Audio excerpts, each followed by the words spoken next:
Hi everyone and welcome back to my channel called zuzanareacts, where I learn all things Bharat with your help, and I just share my Slovak Central European point of view. And today we're going to discover together how European nations are actually investing $100 billion into India. A very, very interesting topic, and it's by one of your favorites as well. I'm not going to disclose who, and you will find out. But before we do, please like this video and click on the subscribe button and turn on the notification. Thank you so much for your support.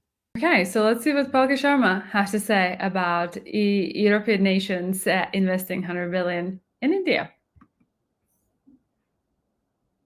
Now, here is what the Maldives gets wrong. You cannot grow your economy by betting on a few big players. Growth requires opening up. Case in point, India. It is on the verge of sealing a major trade deal. India could get $100 billion in investment from Europe. And the deal could be signed by April. Discussions are in the final stage, and this proposed agreement with Europe stands out for multiple reasons. Typically, in a classic trade deal, countries remove trade barriers by reducing taxes. This tends to boost import and export. But what India is negotiating with Europe is different. Under this deal, New Delhi is willing to open up its markets, but at a price tag of $100 billion. This money will flow in the form of investments, and this will happen over a period of 15 years. Okay. The pact guarantees this investment, and that's a rare feature. Trade deals rarely come with a binding clause on investments. And where is this money coming from? A special bloc of European nations. 4 countries are part of it: Norway, Iceland, Liechtenstein, and Switzerland. Together, they're called the EFTA, the European Free Trade Association. Currently, it's this bloc that is negotiating with India, not the entire European Union, just this bloc. But this bloc could set a template for the future, something that the rest of the region could choose to replicate. Interesting. Next question. What kind of investments are they eyeing? And where will this $100 billion go? Come from? For now, one area has been identified: new and existing manufacturing projects. They could be state-run entities or private players. This investment has the potential to generate over 1 million jobs. Oh, wow. But for India, the benefits of this deal go beyond the money and the jobs. For instance, more visas are on offer.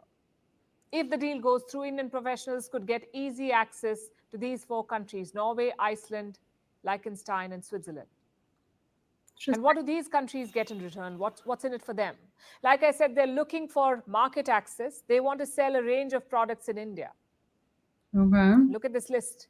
Electrical. Processed food and beverages, electrical machinery, engineering products, also pharmaceutical and medical devices. With this trade deal, they'll be able to sell all these products and more, most likely at reduced tariffs.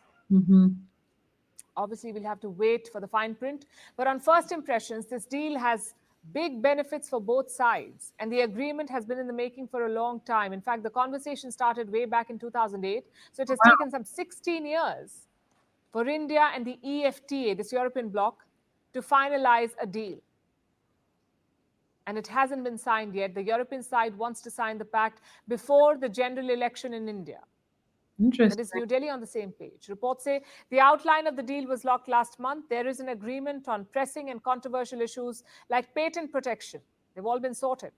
They just have to tie some loose ends, because New Delhi too would like to lock this up soon. In fact, this is not the only trade pact in the pipeline. Reports say India is holding discussions with as many as 50 countries, 50. These talks are happening both at the bilateral level and the bloc level. It remains to be seen how many of these conversations lead to actual agreements. But one thing is quite clear: India is sending a signal to the world. India is open for business. Okay, so India is open for business. It's an interesting cluster of countries. I know literally virtually nothing about Liechtenstein. I think it's the size of a... Let's just Google this now. How big is Liechtenstein? I'm just shocked. I know nothing about them. Let's see how many. Yeah, population of 38,000 people. Almost 39,000 people. So, you know, it's just a kind of very tiny territory, I would call it.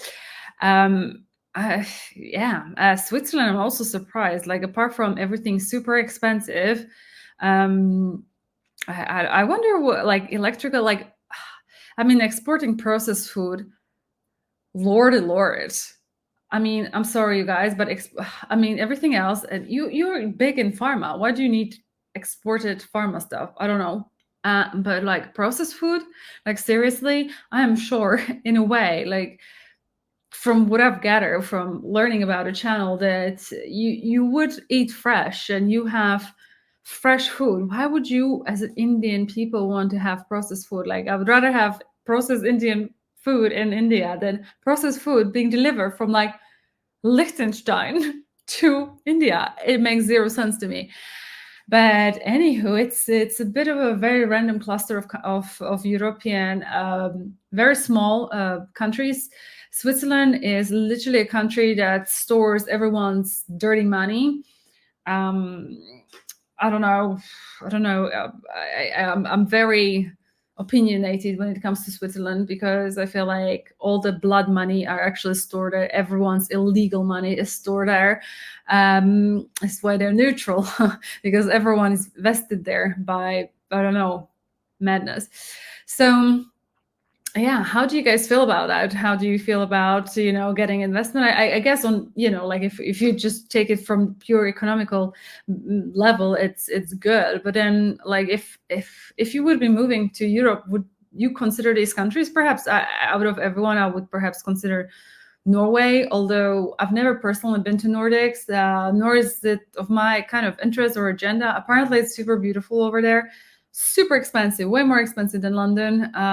That's kind of what really puts me off to go anywhere there on holidays, because it's also super cold.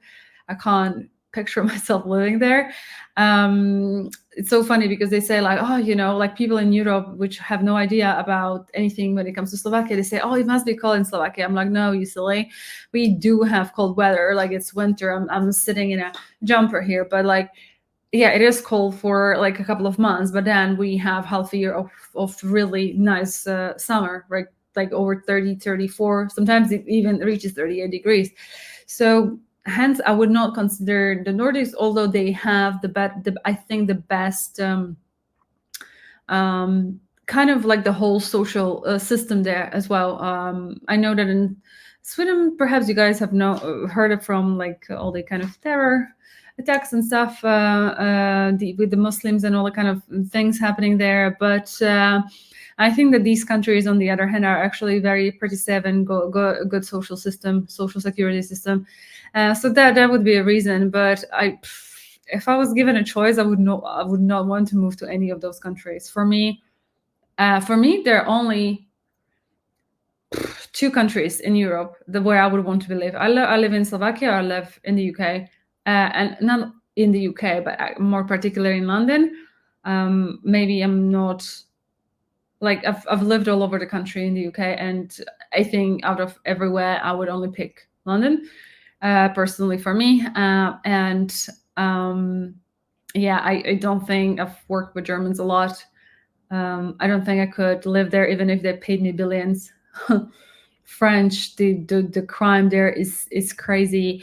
All the southern countries, they're like actually interesting, maybe insights for you, but like all the people from Portugal, Spain, or Italy, they're actually moving to countries like Central European countries like Slovakia, Poland, Hungary, etc.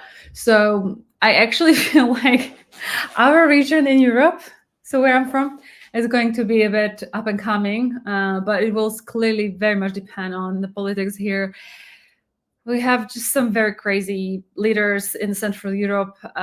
Everything is very corrupt, but I guess so is everywhere.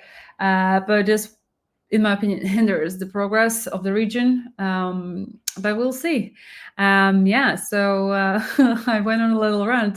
So I think I will conclude the video here. I hope you like this video. I'm curious how you guys see the deal. Do you reckon it's going to happen or not? Do you think that the deal is going to help Modi to get reelected? What do you guys think? Let me know in the comments. And With that being said, thank you so much for watching this video with me. If you did enjoy it, please give a thumbs up, share, like, and subscribe to this channel. I'll see you in the next one. Until then, please do take care. I'm sending heaps and heaps of love. Bye-bye.